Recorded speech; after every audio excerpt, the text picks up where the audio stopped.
Ellis yn dweud, yn Ellis yn rad hyd. Mae bob amser yn 6 o'r gloch naw yn yr is-ymwybod. Does dim amser I gael yn yr ymwys yn mynd. Plentyn bach yn breuddwydio yn cael yr hynlle, oedd e'n ôl y dyn mewn oed yn cael hynlle, nôl yn yr un byd ar plentyn bach. A mae Virginia Woolf yn dweud am Lewis Carroll, a mae hyn yn wir am yn had ac am Caradog Pritchard yn arbennig. Roedd plentyndod wedi aros tu fewn iddo yn gyfan ac yn ddigyfnewid. Ni fedrai ei chwalu. A gan fod y plentyndod yn aros tu fewn iddo yn ddigyfnewid, medrai wneud yr hyn na fedrodd neb arall ei wneud. Gallai ddychwelyd i'r byd hwnnw a'i ail greu.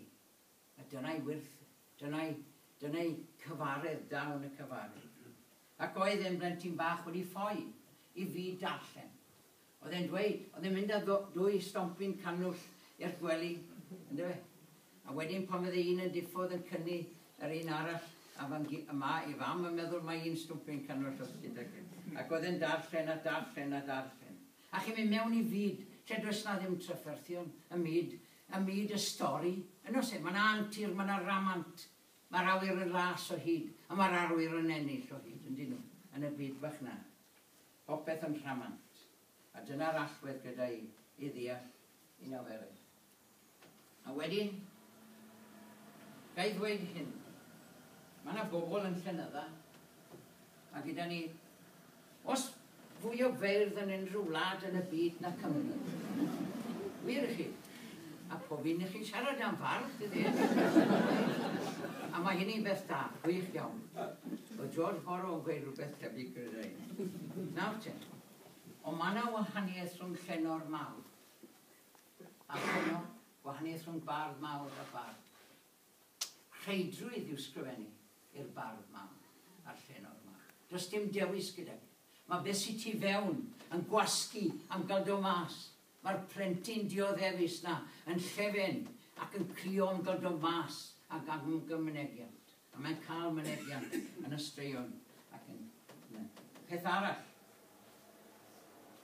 Dyn ifanc deallus yn gorfod wneud, a dyn ifanc oedd ei fryd ar ddiwylliant ac ar fynd yn athro yn wneud y pethau hyn. Gweithio ar ffermydd am gyflog bach, labro, torri ffosil, dal cwningod I gael bwyd ar y ford, torri coed, casglu swyriant, clercio. Cyfnod o glodi a chaledu a dweud y gwir. Ond cyfnod o gael y profiad yna. Na allwch chi ddim I bryfnu fe yn un man arall. Ond oedd e'n gyfnod hapus hefyd. Cyfnod tîm cricet Pentricwrt. Ac oedd yn had yn rhamantydd. Oedd e'n rhamantydd rhan fwyaf o bethau. Oedd wicedwr Pentricwrt. Oedd y wicedwr gorau yn y byd. Chi'n meddwl fe sori? A bowlwr Pentricwrt oedd y bowlwr cyflyma yn y byd. A mae fe'n gweud yn un o'i gerddi bod y llain wedi rowlio yn brydferth. Wel, os o'ch chi'n mynd I Cad Cwt, oedd hi'n dwmpathau wedi ddod. Oedd y bel ddim yn tasgu'n syth fel mae'n neud yn Lord. Oedd hi'n tasgu ffordd na. Dim ryfedd bod y bowliwr cyflym yn cael llwyddiant. Ond oedd yn had yn hoffi ramanti am y pethau hyn. Ac oedd yn stori da'n had, oedd yn had yn fowliwr da, oedd yn gricedwr da.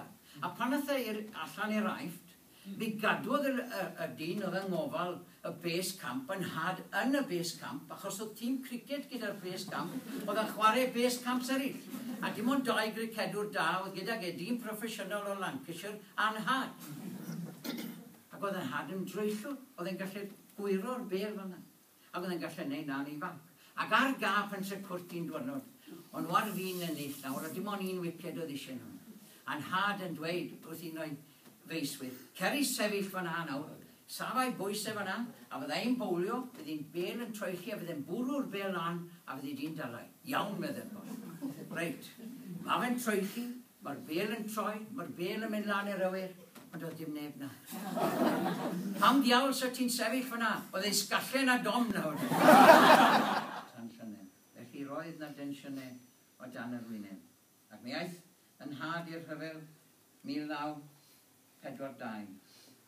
A mae fe'n cyfarch y wenol yn yr aeth. A dwi'n rhyfeddu at y cywydd hwn. Mae'n gywydd telenegol. Mae'n rhywbeth arbennig am y cywydd. A byddai'n feddwl mae dyn ifanc, di addysg. Dyn oedd wedi bod yn clerc ac yn torri ffosydd a nath y cywydd hwn, fyddai'n rhyfeddu at ei ddawn. Wedi dysgu hynna. A dilyn colwm Dewi Amrys. Mae'r cywydd hyn yn reistrolgar gyda i. A mae fe yn mynegu hiraeth neu fatha cynnan. Nico Anwyl wedi dros... A dyma fe'n dweud wrth y wenol. Hed yn ôl wenol uniau, lle mae'n har, lle pranciau'r rhaid. Hed i bair perllanau per, i baradwys ddibryder, i ddedwydd ryfeddodau, brodeg, lle bu llwybrau dau. Dros y llu cei gwmni'r gog, a hedd y mynydd mawnog. Cei wrando pandoro'r dydd, alaw hudol e hedydd, ac oedd gell weled cellwair, tonau y gwynt yn y gwaith. Neu chi linell, anfarwod. Bynnag, mae hwnna'n canu, dwi'n yn gwybod pam. Ac oedd gell weled cellwair, tonau y gwynt. Chi'n meddwl amdano fe'n yr aifft, yng nghanol yr ein sychder yna. Yn cofio mae tonau yn y gwair, y mentricwr. Wenol hed i ddarlisiadi, hed i fyd fy mebu di. I swyn y cwm o sŵn cad, hed i fondo fy henda. Felly dyna y cywydd ganodd e yn y cyfnod. Mae fe'n wir. Y profiadau trwstan. Neu profiadau sy'n ddiflas yn aml iawn sy'n dwy'n ffrwyth. A fe'n meddwl hyn am ysgot y groes. Oedd yn had, oedd hi'n eitha cyfing a gweud y gwir ar ôl gael y swydd yn Rhegroes. Oedd e'n byw yn Llangrannog. Nawr mae logistics da chi'n dod mewn fan hyn. Siwt i chi'n trafeili o Llangrannog, lan rhyw fawr o byti filltir, i Rhegroes, sydd chi'n fawr mynd lan rhyw Lewis sydd yn filltir o rhyw, a wedyn chi'n mynd law rhyw o Groslan. A beic oedd yna. Right. Dala bus R.E. ab y porth, rest and enjoy.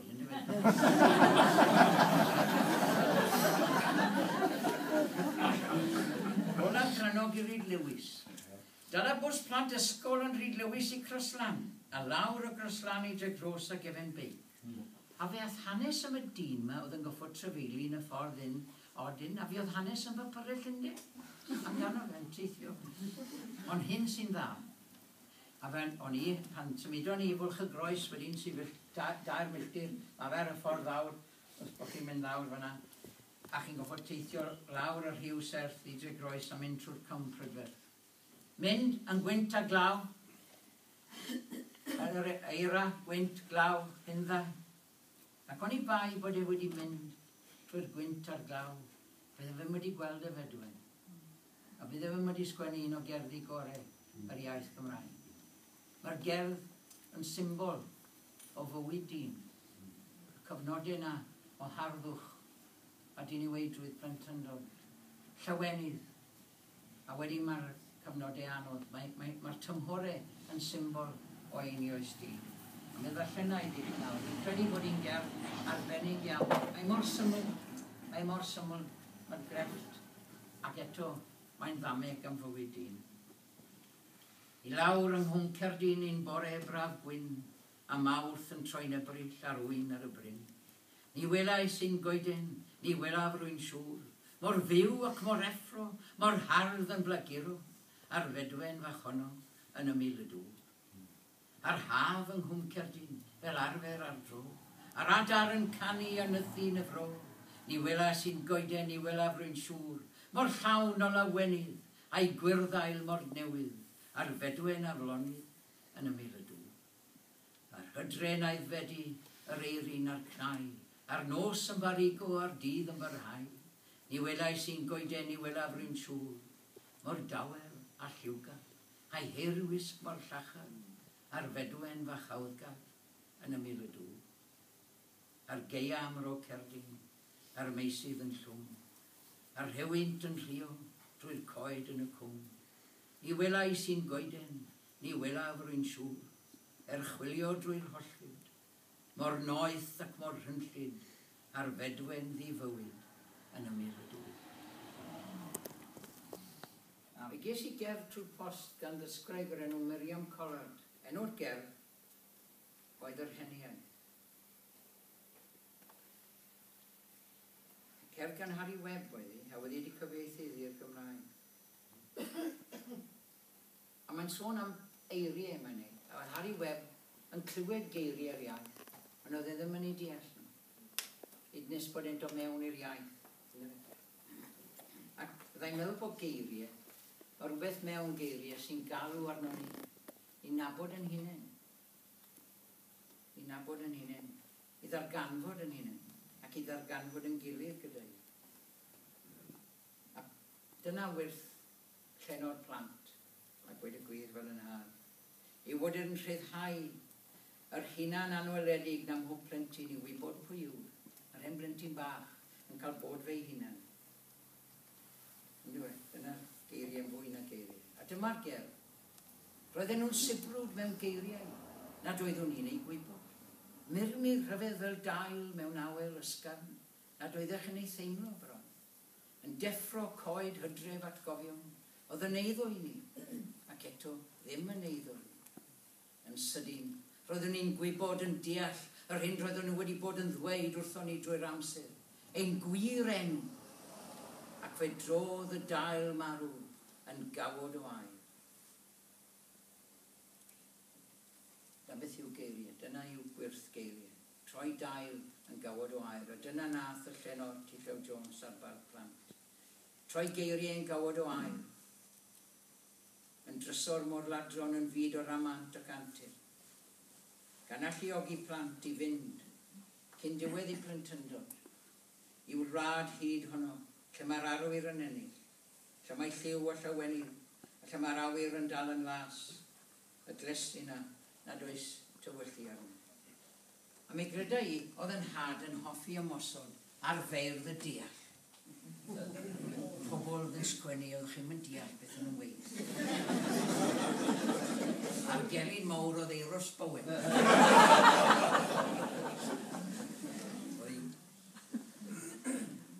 Ond mi'n credu mae'n had sy'n iawn. O Wordsworth yn galw fan, he's a man speaking to men. O beth yma menwod e?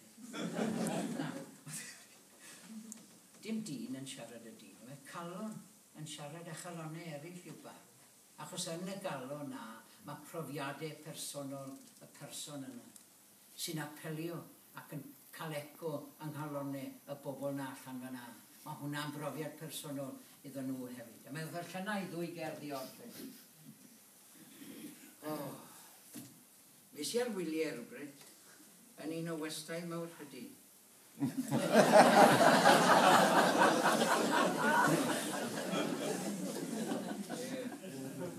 Fi'n gweithio chi fi ffyrir gwybod i byd na.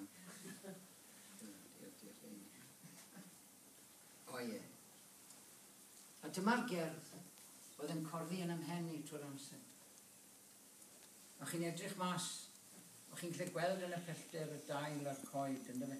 O'n i'n meddwl am Saunders Lewis Drian yn adrodd profiad carcharor yn Siwan, oedd yn gweud, draw dros fenau, mi welwn dyn deithwy a llanfaes, a'r brain yn codi a disgyn o'r coed gelegrwys Catrin. Roedd gweld ei rhyddid i gerydd yn falm i galon carchar. Ond cerdd yn had oedd yn ynghyffroi fwyaf. A mae fe'n sôn am gaethiwyd, nid carchar oedd carchar o friciau, ond carchar y cnawd i ni'n byw. Yr eneidiau i ni, mewn cnawd, eneidiau, aflonydd, wedi cael yn hunan. Mewn corff, na fynon ni ddim amdano fe, na gwybod na garteb amdano fe. Mewn gymwngylchiadau, I a stranger and afraid in a world I never made. Mae'n wir. A fi gyda'i fo hon yn cyfleu yr aniddigrwydd na sydd ynddo ni yn aml iawn. Caethiwed. Weithiau mae'n halon fel aderyn bach, a ddaeth drwy'r drws i'r gegin gefn.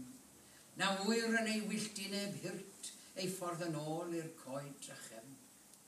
Y glywir dadwrdd ei adenydd chwyrn, pan deimla'r mir amdano'n cael.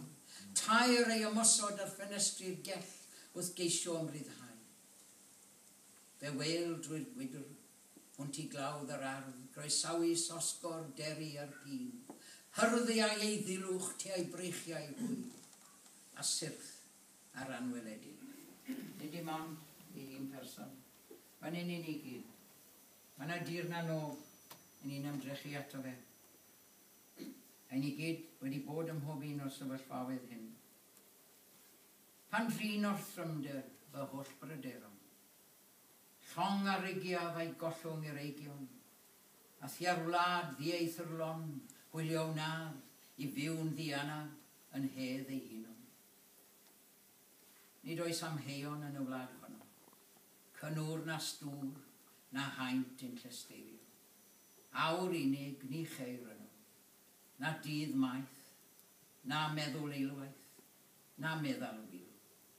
O fewn eithalaeth, nid oes gwenydd, na geiriau amwys, na moes ymgrymu, na galar yn gyweli, na nwyd gaeth, na gefin hiraeth, na gofn na foi. Calon yn llefaru golonau